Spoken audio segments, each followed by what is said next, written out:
What's happening, YouTube? Back in the day gamer here. Thanks for tuning into my channel, and today I'm coming at you with another pickup video.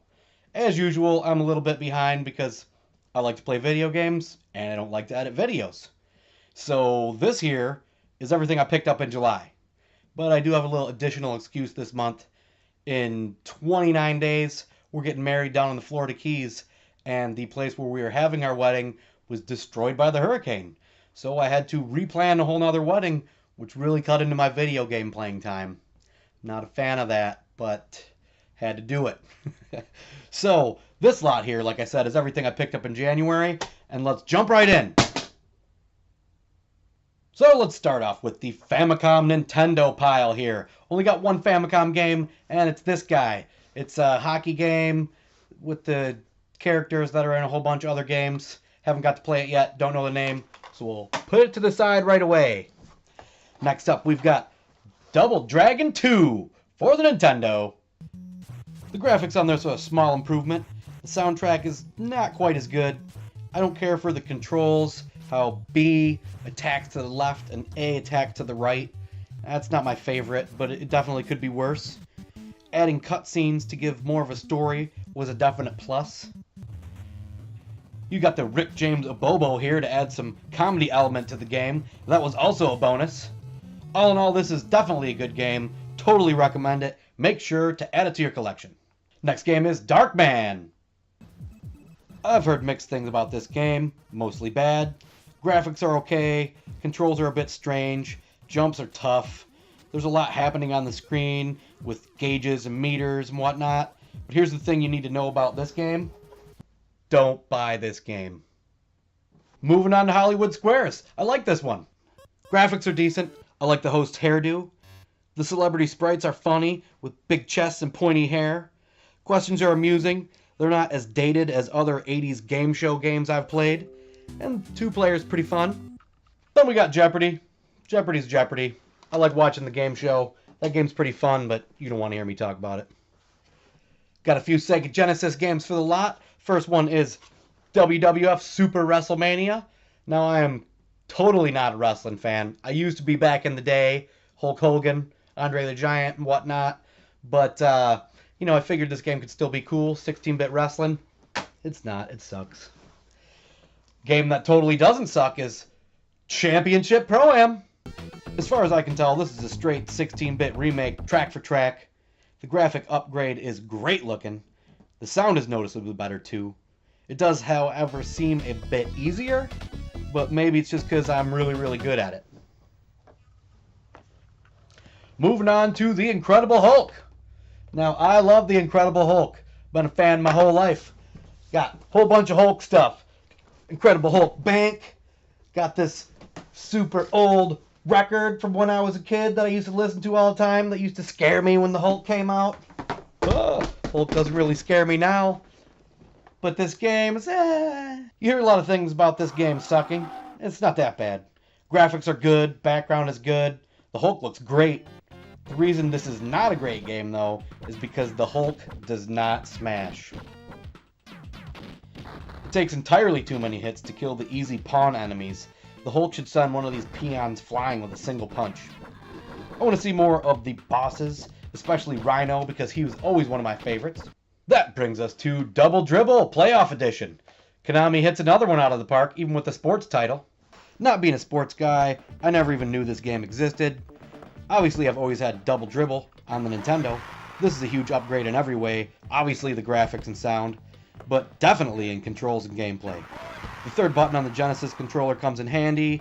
I'm definitely looking forward to getting a buddy over here for some 2-player action on this one. I only picked up one Sega Master System game, and that's Alien Syndrome. I haven't played it yet, but I have the Black Tengen cart for the Nintendo. I believe it's the same, but I'm looking forward to making a comparison, because that's a pretty cool game.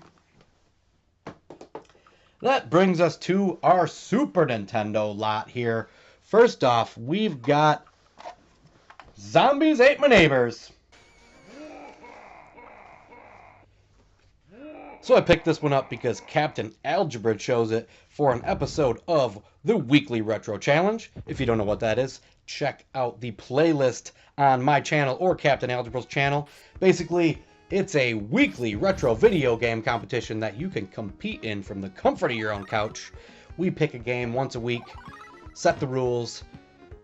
Whoever hosts it posts the video on Wednesday, and you get like 5 days to play.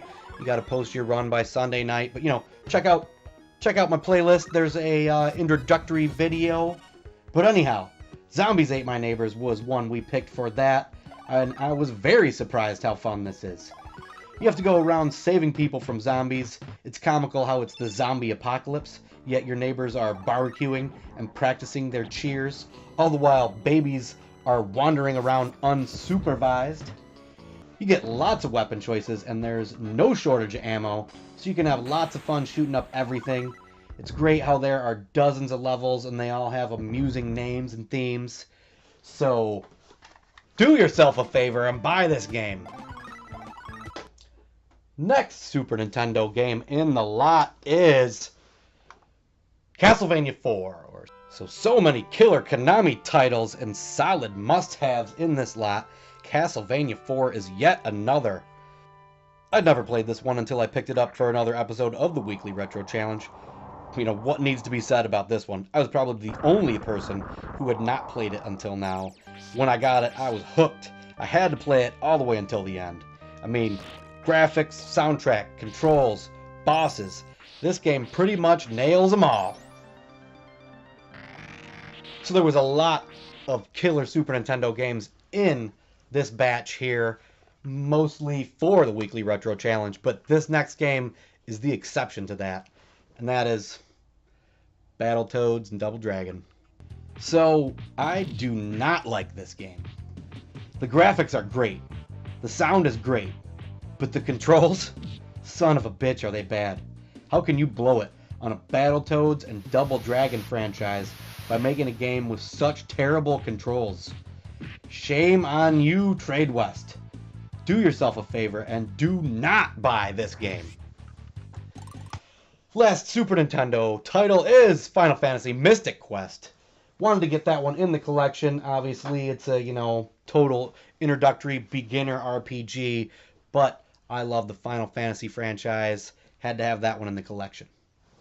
Got a couple of Game Boy games here. First is 720, and second is Tonka. I didn't get to play this one yet, and I haven't played 720 on the Game Boy, but I obviously have it for the Nintendo. I went handheld game crazy this month, and coincidentally, as soon as that happened, my Retron 5 broke. So if I want to play Game Boy, I can't record it. Well, I guess I could use my Super Game Boy, but I got a lot of Game Boy Advance titles here. I don't even have a Game Boy Advance. I just play them in my Retron, and I guess I won't be doing that because that broke. And I would once again like to mention that it's the third Retron that I've had, Retron 5, and all three of them broke. So I guess, as awesome as that system is, I can't recommend it. But I got a handful of games here. First was Rock'em Sock'em Robots. That was a straight button masher. It was okay. If you were a kid, it's probably really cool. Got a Candyland, Chutes and Ladders memory game. Didn't play that one. Got a Spider-Man. Can't even read what it said. Oh, Spider-Man Wolverine's Revenge. Double. Didn't get to play that, like I said, because it broke, but I want to. Really wanted to play this one. Rocky. It's 99 cents, so it probably sucks. Got a Namco Museum game. I got Pac-Man Namco Collection. This game I did get to play right before it broke, and it was pretty cool. I look forward to playing it some more. It's The Hobbit. And this game is, well, not the gem of this lot, but definitely the gem of the GBA games, Wario Land 4. I am pissed off that I didn't get to get any game coverage for this because the graphics on this game were awesome. The gameplay was awesome. I didn't even get to beat the first whole board. It's like it goes by gem colors and whatnot. It was getting pretty tough, but it was super fun. I guess I got to get a Game Boy Advance. Then I picked up one Atari game because it's Journey. I wonder if there's like Journey soundtrack or what kind of connection it actually has with Journey. She looks like one of their album covers, so must be. The final thing I picked up is not a video game, but it's video game related.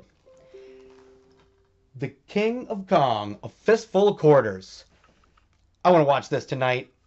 I heard it was okay, but the few video game documentaries I have watched, I enjoyed. So I picked that one up. Well, there you go, YouTube. That's everything from July. Sorry I'm a little bit behind, but like I said, better late than never, right? Thanks for watching. Like, comment, subscribe, all that jazz. And until next time, keep it retro!